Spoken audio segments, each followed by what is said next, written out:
Joining us now is OjyOkpe, with stories trending around the world. Hello, Jinx. See, I missed that introduction too much. How are you, Dr. Abati? Welcome back. If I tried, but I mean, legendary Dr. Abati, welcome back. We miss you. Hope you had a good rest.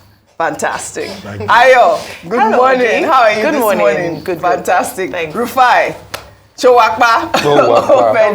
Wawulens today. Wawulens. Well, all right, let's start the show. Well, good morning to you, viewers.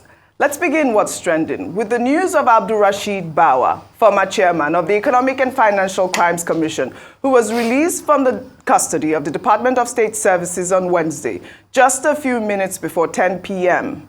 President Bola Ahmed Tinubu approved Bawa's suspension on June 14th and ordered a probe into his activities while in office. According to the Secretary to the Government of the Federation, the suspension followed weighty allegations of abuse of office. His release comes after 134 days in DSS custody.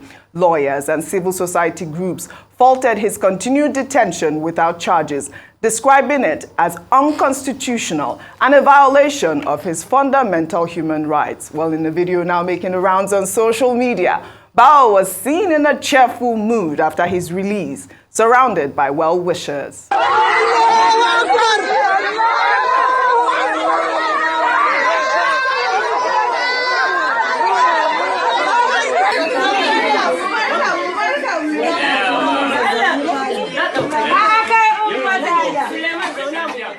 Well, all right. I mean, I guess there's been a lot of questions since 10 p.m., since this video came out on social media. DSS also put out a tweet saying that they released Bawa, but a lot of questions have been raised. One of them, let me take a tweet from Michael, who wrote, "While it seems you told Nigerians why Bawa was arrested, you also owe it to Nigerians to give them the reason he was released. Are his sins now forgiven?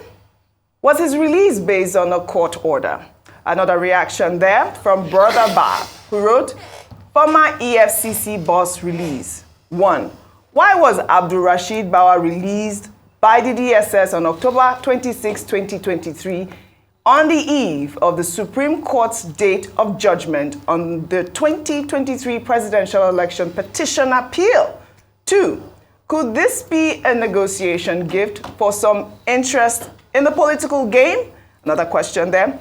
"Where is the plan for Nigeria's good in all these schemes?" I mean, Dr. Abati, I don't know if you saw that report that was circulating. I believe it was even just last week, saying that there was some sort of negotiation that went on with the DSS, whether Bawa had paid a sum of money for his release. But that question is quite valid. We need answers here. What's your take? Okay, the press release by Dr. Afunaya, who is the director in DSS, in charge of public communication, wasn't explicit enough. It was too tense. So, and for that reason, people have the legitimate right to ask questions. What exactly is Abdulrasheed Bawa arrested and detained for since June 14? So it's legitimate for people to say we want to know the details, because at issue here are the rights of every accused person has rights under the Constitution. Section 35 says you can't deny a man his right to liberty. Section 35 of the 1999 Constitution. And whether he was EFCC chairman or not, he's entitled to that right. And what the Section 35 says is that if you arrest and detain a man, you have to take him to court within a reasonable time. Reasonable time in this sense, within the purview of Section 35, is not more than 2 months, maximum, maybe 3 months. But he was kept for 134 days. Yeah. So that means he fails his detention fails the test in that regard. Section 36 has to do with fair hearing. It says that when you arrest a man, you don't just keep him. You explain his offense to him in the language that he understands. And you make sure that, he's taken to the nearest court, available court, within reasonable time. So I think that, Mr. Bawa's lawyers would advise him appropriately that they can seek to enforce his fundamental right. And I think I've seen one or two stories saying that he's likely to go to court. Because to do so would be to say, look, this looks like impunity. You can't just keep a man indefinitely without telling him his rights. If there are extraneous reasons. Yes. Because I always say here also that no right is absolute. Then you have to go and prove it in court. That's number one. Number two, again, is that, you know, yes, I see that a lot of people have been jubilating that he has been released.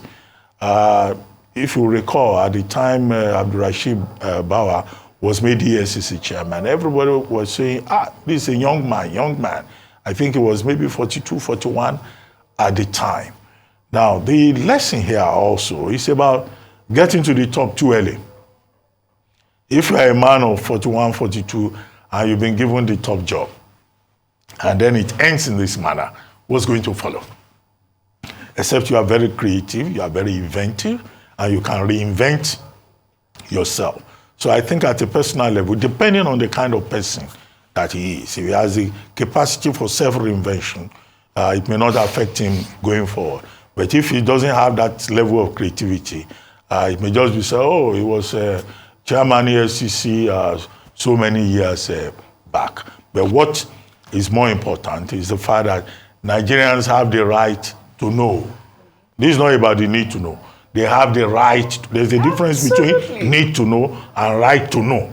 So if you take the chairman of a major body like the Economic and Financial Crimes Commission and you lock him up for 134 days and then you just release him just like that. No, the people have the right to know. Yes. So this should not be shrouded in mystery.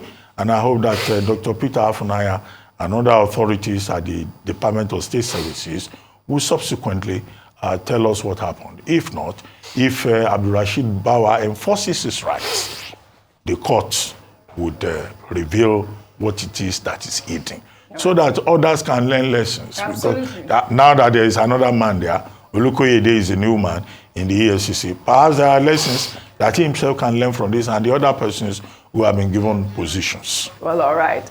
Well, let's take another story.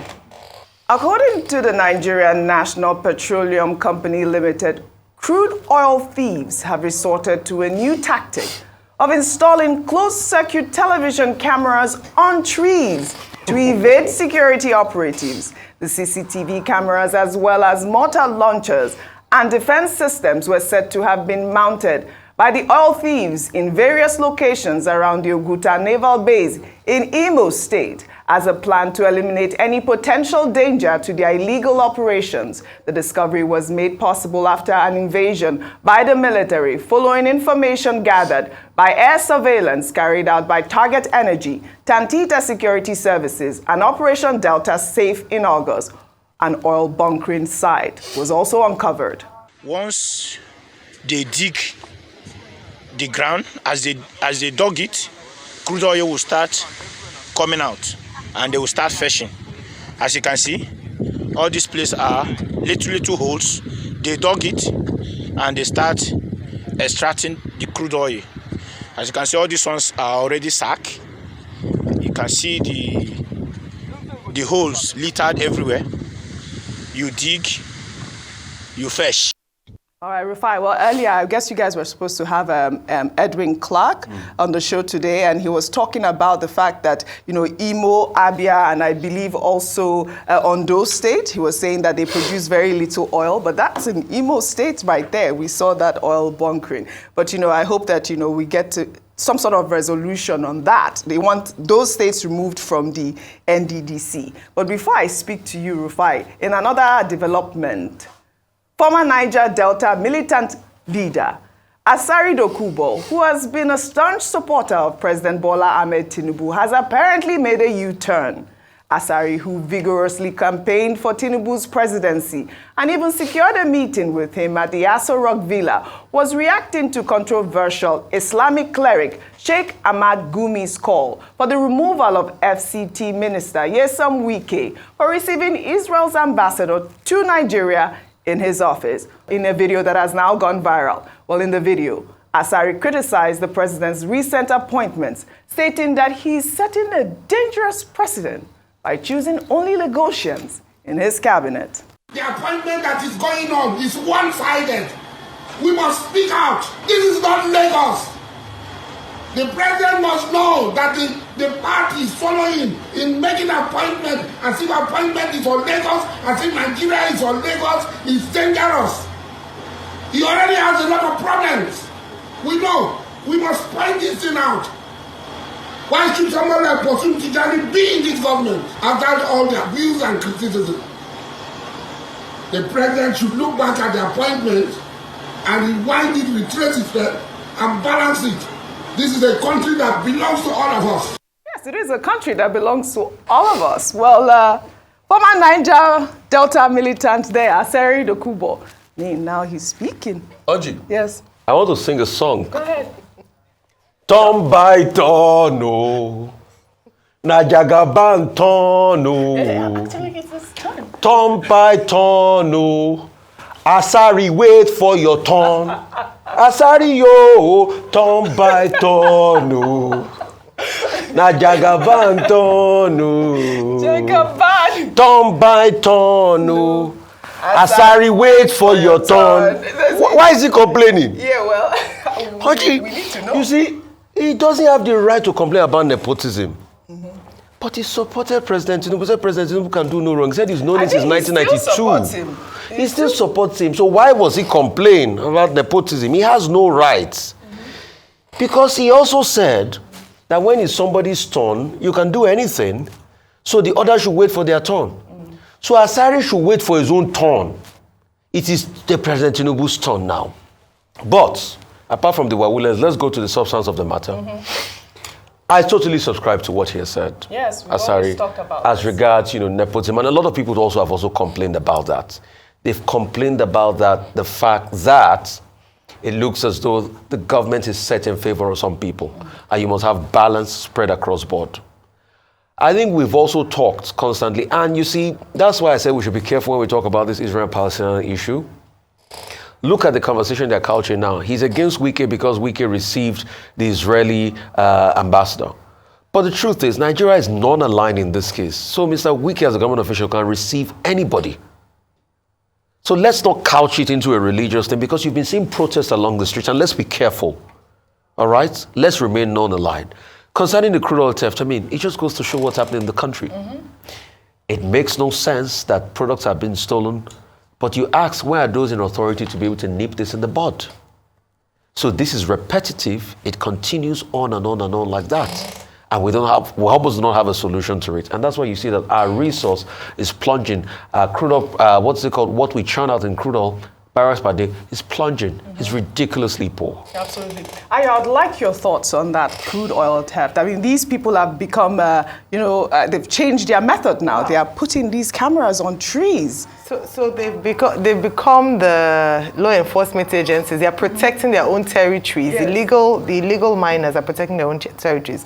Last year, an official from NNPCL had said that Nigeria loses $700 million monthly to crude oil theft.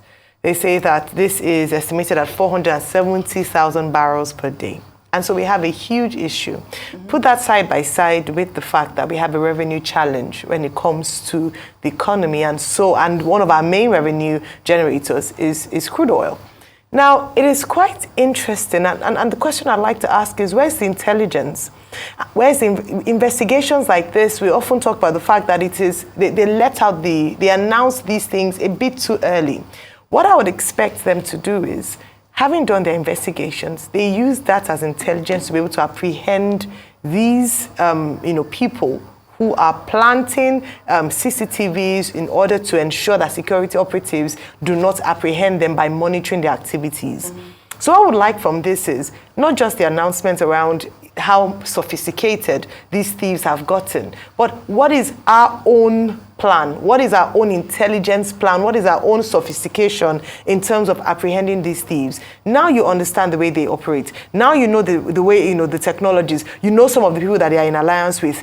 Rather than coming to make those announcements, use the information to apprehend the thieves. That's what we want to see. Absolutely. I think it's important, yes, that they've been able to identify this new operation. I think it's such a big shame that they've become so brazen that they've set up their own security architecture, I mean the thieves now, to be able to monitor Nigerian security operatives. But we mustn't get to a point where they're able to outsmart our own security agencies. So I believe that's why I would want to say that beyond these announcements, beyond these exposures, what are we going to do with this information that's been obtained? Absolutely. Dr. Bati, what are your thoughts with Edwin Clark's call for those states to be removed from the NDDC? We see here in Imo State, I mean, I saw the video was quite detailed, Dr. Bati. Okay, two quick things. The first one is about these crude oil thieves installing CCTV cameras to monitor the Nigerian security agencies.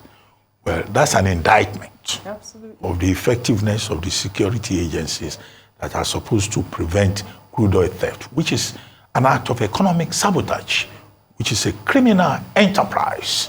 So we should not praise those thieves and say, oh, they are getting really creative. The thing to say is to remind them of what Chinua Achebe wrote about.